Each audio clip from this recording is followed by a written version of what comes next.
ही सुंदर विषय है, क्योंकि अपना खुद का अध्ययन करना है। स्वाध्याय का मतलब स्व प्लस अध्ययन, यानी अपना खुद का अध्ययन करना।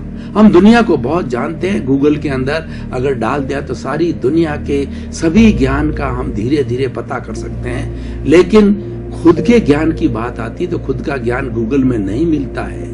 खुद का ज्ञान हमें अपने स्वयं के अंदर ढूंढना पड़ता है। स्वाध्याय की अगर हम संधि विच्छेद करें, स्व प्लस अध्याय यानी स्वयं का अध्ययन करना।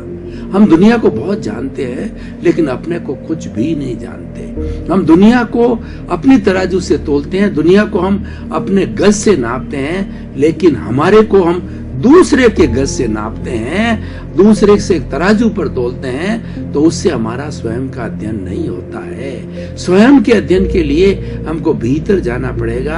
हमारे भीतर में क्या अच्छाइयाँ क्या बुराइयां हैं, उसका हमें ध्यान करना पड़ेगा। स्वयं का अध्ययन करने से व्यक्ति सब कुछ प्राप्त कर सकता है। जो कहा भी गया है, जे एगे जाने ते सब्बे जाने, जे सब्बे जाने से एगे जाने। जिसने एक आत्म तत्व को जान लिया, उसने संपूर्ण ब्रह्मांड को जान लिया। और वो संपूर्ण ब्रह्मांड का जो सबसे शक्तिशाली तत्व है, वो है आत्म तत्व है। और सारे ब्रह्मांड को जानने के बाद के अंदर व्यक्ति आत्मा को भी जान लेता है। इस तरीके से हमारा स्वयं का अध्ययन एक महत्वपूर्ण विषय है। अब प्रश्न ये है कि हम स्वयं का अध्ययन कैसे करें। स्वयं का अध्ययन करने के लिए अपने आप से 3 प्रश्न पूछिए। पहला, मैं कौन हूं, मैं कहां से आया हूं और मुझे कहां जाना है। तो आपको सनातन सत्य मिलेगा कि मैं शुद्ध आत्मा हूं। आत्मा कैसी? अनंत ज्ञान वाला हूं, अनंत दर्शन वाला हूं, अनंत शक्ति वाला हूं और अनंत सुख का धाम हूं। अनंत ब्लिस है, जिस ब्लिस के लिए व्यक्ति जीवन पर्यंत जो है वह परिश्रम करता है और साधना करता है, साधु बनता है, सन्यासी बनता है, उस ब्लिस को प्राप्त करने के लिए। हर व्यक्ति ब्लिस चाहता है। हम जीवन के अंदर सुख चाहते हैं, कोई भी दुख नहीं चाहता। हम प्रसन्नता चाहते हैं, आनंद चाहते हैं, परंतु हमारी प्रसन्नता और आनंद और हमारा सुख कैसा है, वो क्षणिक है।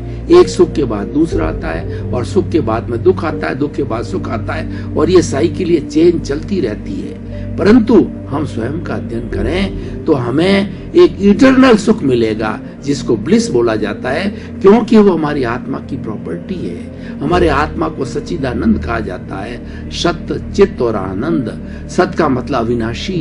आत्मा अविनाशी तत्व है, अजर है, अमर है। इसका रंग नहीं है, रूप नहीं है, गंध नहीं है, वर्ण नहीं है, जलती नहीं है, मरती नहीं है, कटती नहीं है, और ये अनंत ज्ञान वाला है और टंकोत्कीर्ण है। ये अव्याबाद है, ये मन वचन काया से मुक्त शुद्ध आत्मा है। और शुद्ध आत्मा कैसी है? वो शुद्ध आत्मा भगवान महावीर की कही है, कृष्ण की कही है। और दूसरा है जो है वो किसी की शुद्ध आत्मा है, घोड़े की, ऊंट की, बैल की, किसी की शुद्ध आत्मा है। सभी की शुद्ध आत्माएं एक समान है। शुद्ध आत्मा के अंदर किसी कोई फर्क नहीं। 84 लाख जीवा योनि प्राणियों के भीतर जितनी भी शुद्ध आत्मा है, उसमें कोई फर्क नहीं है, लेकिन फर्क रिलेटिव का है।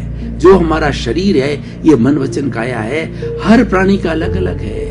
क्योंकि हर प्राणी जैसे उसने कॉज डाले हैं, कॉज के आधार पर उसका कर्म बीज बनता है, और कर्म बीज के आधार के ऊपर जिसको कि हम कॉज कहते हैं, वो इस जन्म के अंदर हर प्राणी को इफेक्ट मिलता है, कर्म फल मिलता है, कर्म परिणाम मिलता है। यानी जो कॉजेस डाले होते हैं, जब उसका उदय का समय आता है, तो इस जीवन के अंदर वो कर्म के रूप में, कर्म फल के रूप में उस प्राणी को मिलता है, और उस कर्म फल को प्राप्त करके जो परिणाम भुगतता है, वो कर्म परिणाम कहलाता है। जिसमें आपको उदाहरण के तौर पर भाइयों बहनों, दर्शकों, श्रोतागण बताना चाहता हूं कि हमने किसी व्यक्ति का पूर्व जन्म के अंदर पैसा दबा लिया, तो ये हमने एक ऐसा कॉज डाला, उससे हमारा कर्म बीज बना।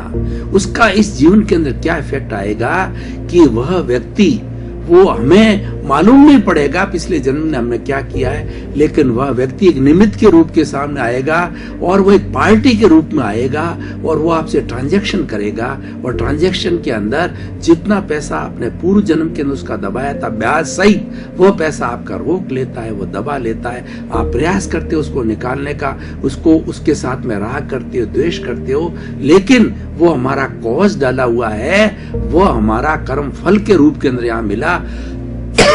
और उस कर्म फल के आधार पर जैसे जैसे वो दुखी होता है, कोर्ट के अंदर जाता है और किसी तरह के प्रयास करता है कि मेरा किसी तरह से पैसा निकल जाए, ये सारा कर्म परिणाम है।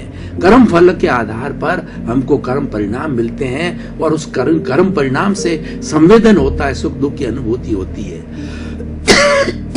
तो भाई और बहनों, दर्शकगण, श्रोतागण, स्वाध्याय विषय जो है अत्यंत एक विशाल विषय है और ये सनातन सत्य का विषय है कि आप सबसे अपने केंद्र के अंदर, हम एक व्रत खींचे तो व्रत के अंदर जो है एक केंद्र होता है और उसकी परिधि होती है, उसके ऊपर हमारा धन है, दौलत है, परिवार है, स्त्री है और पुत्र है, संतान है, सारा उस परिधि के ऊपर आता है। केंद्र के अंदर जो है वो एक सेंटर होता है, उस सेंटर के अंदर एक नंबर जो हम अपना स्वाध्याय की बात कर रहे हैं वो आत्मा समझिए, वो आत्मा हमारी केंद्र में होती है और उसको एक नंबर बोलिए, उसको एक नंबर कहा जाता है। नहीं, आत्मा को नंबर 1 पे हमेशा रखिए और हमारे जो परिधि के ऊपर है जितनी भी चीजें उसको 0 0 0 0 मानिए। अब एक के पीछे हम सारे 0 0 लगाएंगे तो सबका महत्व तो बढ़ जाता है, धन का, दौलत का, परिवार का, अपने पिता का, पुत्र का, और सब उसका जो है वैल्यू बढ़ जाती है। और उन सब की 0 0 की वैल्यू हम एक के पीछे रखें, एक के पीछे रखें तो उसकी वैल्यू कुछ भी नहीं, वो 0 के समान है। इसका मतलब एक है तो हर 0 की वैल्यू है, हमारी हर सांसारिक चीज जो हमसे जुड़ी हुई है उसकी वैल्यू है, और एक नहीं है तो उसकी कोई वैल्यू नहीं है। और जब एक व्यक्ति का भीतर से आत्मा निकल जाती है तो एक डेड बॉडी रहती है और डेड बॉडी के बाद में उसको जला दिया जाता है, इसमें कोई वैल्यू नहीं है। इसका मतलब हमें समझना है, स्वाध्याय का अर्थ यह है कि हमें अपने आप की वैल्यू करनी है और वो इतनी बड़ी वैल्यू है, उसके पीछे हमारा अस्तित्व छुपा हुआ है। तो हमें जो भी हम प्रवृत्ति करें, मन वचन काया की प्रवृत्ति करें, वो सारी प्रवृत्ति के अंदर हमें एक नंबर को सेंटर में रखना चाहिए कि हमारी आत्मा का हित है या नहीं है। उस हित के अनुरूप जो है हमें कार्य करना चाहिए और जीवन भर हमारे मन वचन काया जो है उनकी प्रवृत्तियां चलती रहती है, क्योंकि ये हम पूर्व जन्म के अंदर अर्जित करके आए हैं। और इन सबको, मन वचन काया को और शरीर को और हमारी 5 इंद्रियां हैं, इन सब का संचालन करने वाली कुदरत है। कुदरत जो है कुल 6 समवाय का, 6 जो तत्वों का एक समवाय है। कौन कौन से 6 तत्व है? चेतन, मैं चेतन हूँ, और ये शरीर है, मेरा जड़ है, ये सारा संसार जो जड़ पदार्थ से बना हुआ है। और चेतन तत्व का मतलब जीवित प्राणी। और तीसरा तत्व होता है गति सहायक, मोशन।